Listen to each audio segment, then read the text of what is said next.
దానియేలు గ్రంథము 3వ అధ్యాయము 16వ వచనం చదువుకుందాం. దానియేలు గ్రంథము 3వ అధ్యాయము 16వ వచనం చూడండి. షద్రకు మేషకులు అబద్ధగోయు రాజుతో ఇలాగ చెప్పిరి, నెబుకద్నెజరు ఇంద్రుని గురించి ఒక పెద్ద ప్రతిమను చేయించాడు. అది దూరాయుడు మైదానంలో పెట్టాడు. ఎందుకంటే రాజు గారికి చెప్పుడు మాటలు ఎక్కువయ్యారు. ఎందుకంటే రాజా, మీ యొక్క రాజ్యంలో సకల రాజ్యాల్లో నుండి 127 దేశాల్లో నుండి, అంటే ఆ హిందూ దేశం కూడా మొదలుకొని అయ్యా కలిగిన దేశం వరకు నీ నామం నీ దేవతలకు అందరూ ప్రార్థన చేస్తున్నారయ్యా, ప్రార్థన చేస్తున్నారు రాజా, దండం పెడుతున్నారు రాజా. అని రాజ్యంలో రాజా నలుగురే ఉన్నారు. ఈ నలుగురు కూడా మొక్కట్లేదు, ప్రతిమకు నమస్కారం చేయట్లేదు, రాజా భోజనాన్ని తిరస్కరించారయ్యా అని కడుపులో పెట్టుకొని వాళ్ళ మీద పొల్లమని మాటలు చెప్తాం మొదలు పెట్టారు. ప్రైజ్ లార్డ్, హల్లెలూయా. ఎప్పుడైతే బాగుపడతావో, ఎప్పుడైతే రక్షించబడతావో, ఎప్పుడైతే బాప్తిసం తీసుకుంటావో, యేసయ్య కొరకు బ్రతుకుదామని జీవిస్తావో, నీ మీద పొలమని మాటలు చెప్పడం మొదలు పెడతారు. నీ మీద లేనిపోని మాటలు పుట్టిస్తారు. ఎందుకంటే నువ్వు దేవుని యొక్క సన్నిధిలో ఎదగటం సాతానికి ఇష్టం లేదు. నువ్వు దేవుడు ఎదగటం దేవునికి ఇష్టం లేదు. దేవుడు నీ జీవితాన్ని అద్భుతంగా మార్చడము సాతాను గారికి ఇష్టం లేదు. దేవుని యొక్క బిడ్డ మంచి కొనుక్కునేవాడు దేవుడు అయితే చెడ్డ ఎవరు కొనుక్కుంటారు? కీడు ఎవరు చేస్తాడు? వాడి నోట్లోనే కీడు ఉంది. వాడి నోట్లో ఏం తీసుకోలేదండి. పావు నోట్లో ఏమవుతుంది? చెప్పాలి ఏముంది? మిఠాయి ఉంటుంది దాని చేసి నోట్లో, దాని నోట్లోనే విషం ఉంటుంది. ఆ విషము ఒక్కసారి కలిసిందంటే నవనాడులు కూడా ఎక్కేస్తాయి, ఎమ్మడి ఎక్కేస్తాయి. ఒక్క చెడు మాట మనిషిని పాడు చేయటానికి ఎంతోసేపు పట్టదు. అవునా కాదా? మన పితరులు ఆదామనే తీసుకోండి. ఆదాము పాడు చేయలేకపోయింది. ఆదాము తిరుగుతానే ఉన్నాడు, ఒకడే తిరిగాడు, పులులు తాగుకున్నాడు, అట్లా పేరు పెట్టాడు, ఏం చేశాడు. ఒంటరిగా దొరకలా సాతానికి. అవ్వమ్మకు చక్కగా చూసుకుంటా వెళ్ళిందంట. సాతాను గాడికి దొరికాడు. ఏమన్నాడు? ఆదికాండం 3వ అధ్యాయంలో ఏమన్నాడు? సాతాను గాడు వచ్చి, ఇది నిజమా? అంతే, ఇది నిజమా? వయసులో అవ్వమ్మ గారు పడిపోయింది. ఆ పడతాం భూమి మీదకి మరణం తీసుకొచ్చింది. ఆ మరణము మనిషిని రాజు వెళుతూ ఉంది. ఆ మరణం అనేది చిన్నపిల్లలకు వస్తుంది, పెద్దలకు వస్తుంది, యవనస్తులకు వస్తుంది, ఇదిగో వృద్ధులకు వస్తుంది, ధనికులకు వస్తుంది, జ్ఞానులకు వస్తుంది, చదువుకున్న వాళ్ళకి వస్తుంది, గొప్ప వాళ్ళకి వస్తుంది, పేదవాళ్ళకి కూడా వస్తుంది. మన చచ్చిపోయిన వాళ్ళు మాజీ గుజరాత్ సీఎం కూడా ఉన్నాడు లేడా? సీఎంలు చచ్చిపోయారు, ధనికులు చచ్చిపోయారు, పేదలు చచ్చిపోయారు, దాంట్లో ఉద్యోగం చేసేవాళ్ళు చచ్చిపోయారు. ఏ రూల్ స్టేషన్ 20 సంవత్సరాలంటే ఈ రూల్ స్టేషన్ ఎంత విచారకరం. దేవుని పిల్లలారా, మానవ ఏలుబడి చేస్తూ ఉంది. ఇక్కడ మనం చూసినట్లయితే జీవము కలిగినటువంటి దేవుడిని మేము నమ్ముకున్నాం కనుక మేము సచ్చినా బతికిన ఆయన మేము జీవిస్తాము. రాజా చెప్తున్నారు ఆయన, ఇదిగో ఆయన పేరు పెట్టి పిలుస్తున్నారు. ఎవరన్నా చక్రవర్తిని పేరు పెట్టి ఎవరు పిలుస్తారా చెప్పండి? ఇదిగో మోడీ గారు అంటామా? ఎంత ధైర్యం కావాలి, ఎంత గట్స్ కావాలి. దేవుని ఏమని జీవము కలిగినటువంటి దేవుని యొక్క సేవించేటటువంటి ఈ యొక్క నెబుకద్నెజరు ఏమని ఈ యొక్క షడ్రకు మేషకు అబేద్నెగో వీళ్ళకి ధైర్యం వచ్చిందండి. నెబుకద్నెజరు వాళ్ళు చెప్తున్నారు, ఏమన్నారు చెప్పండి? నెబుకద్నెజరు ఇంద్రుని గురించి నీకు ప్రత్యుత్తరం ఇవ్వాలన్నా లేదు, చింత మాకు లేదయ్యా.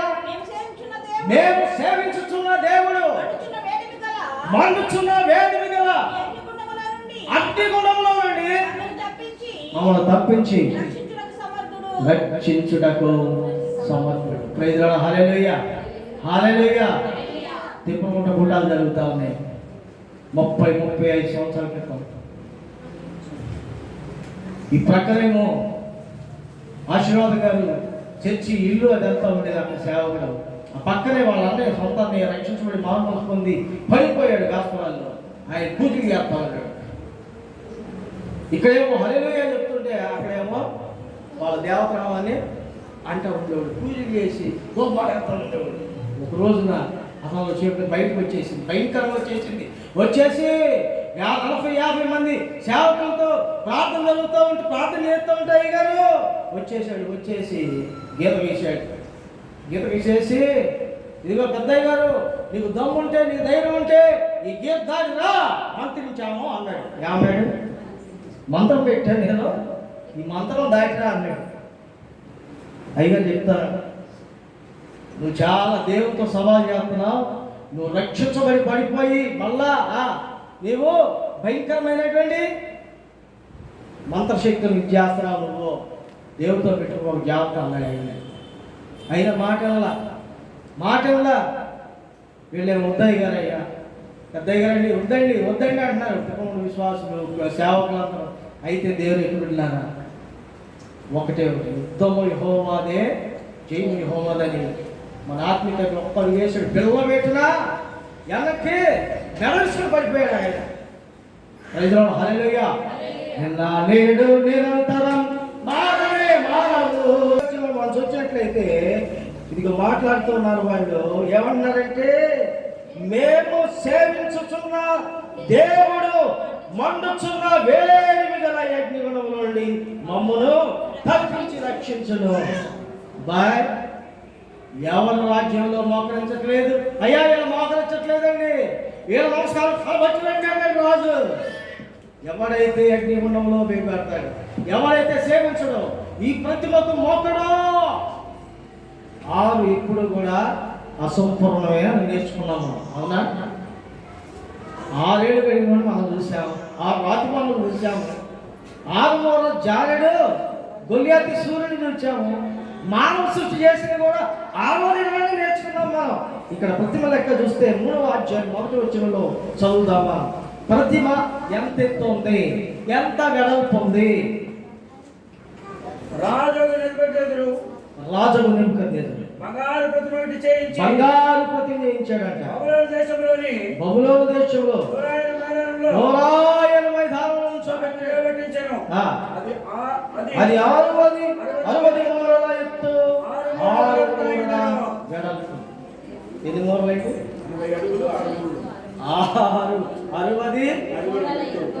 60 మూరల ఎత్తును, 6 మూరల మొత్తం కూడా బంగారమే. అది ఇంకో లోహం కలప దాంట్లో, ఇంకొక అది కాశ్య విగ్రహం కాదు, కేవలము బంగారంతో చేయబడిన విగ్రహం.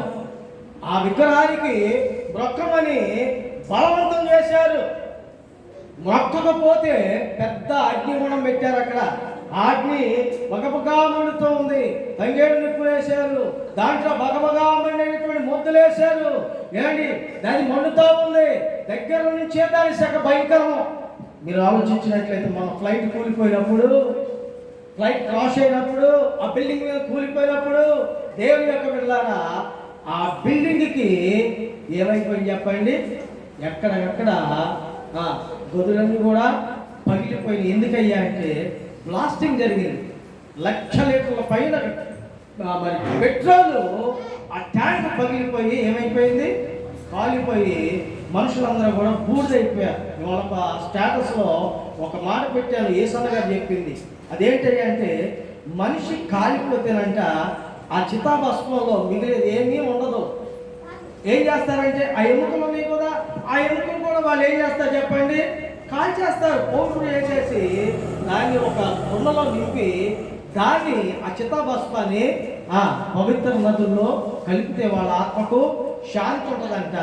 వాళ్ళు ఆత్మ ఎక్కడ ఆగకుండా వైకుంఠానికి. వైకుంఠం అంటే ఏంటి? పరలోకం. మనం పరలోకం అంటాము, వాళ్ళేమో వైకుంఠం అంటారు. దేవుని పిల్లలారా చూడండి, మీరు ఆలోచించినట్లయితే మనిషి శరీరంలో పనికొచ్చేది ఏదీ లేదు. అదొక్కటేనంట కాల్షియం అంట. ఎంత 60 వయసు, 6 రూపాయలు 60 వయసులో అంట. ఆలోచించారా? బూడిదైపోయింది, వెంట్రుకలు మిగలలేదు, చేతులు మీరు చూస్తే ఆ స్కిన్ మిగిలిని అక్కడ పెట్టారు. ఆ పెట్టినప్పుడు ఆ గోళ్ళు కాలిపోయినవి, ఆ చేతులు, ఆ వేళ్ళు, ఏమండి ఆ మిగిలినటువంటి ఆ స్కెల్టన్స్ కూడా కాలిపోయినాయి. అంత భయంకరమైనటువంటి వైల్డ్ ఫైర్ అయిపోయింది అన్నమాట. అగ్ని అంటే ఎంత భయంకరం, అగ్నిగుండం అంటే అంత భయంకరమైనటువంటిది. ఎంతమందికైనా దాంట్లో తీసుకెళ్ళి పడేయటానికి, ఎన్ని వేల మందికైనా తీసుకెళ్ళి పడేయటానికి ఓ పెద్ద భయంకరమైనటువంటి అగ్నిగుండాన్ని సృష్టించారు. అక్కడ సృష్టించబడింది. అందరూ మోకరించారు, అందరూ నమస్కరించారు, అందరూ సాష్టాంగ పడుతున్నారు, పిల్లలు వాయిద్యాలు వాయిస్తున్నారు, అయ్యో బోర్లు వస్తున్నారు. దేవుని యొక్క బిడ్డలారా, అటువంటి సమయంలో రసజీవుడైనటువంటి యెహోవా దేవుని సేవకులు రాజాను తిరస్కరించి వాళ్ళు మొక్కనే ఆ ప్రతిమకు మొక్కలేదు. ప్రజలు హల్లెలూయా.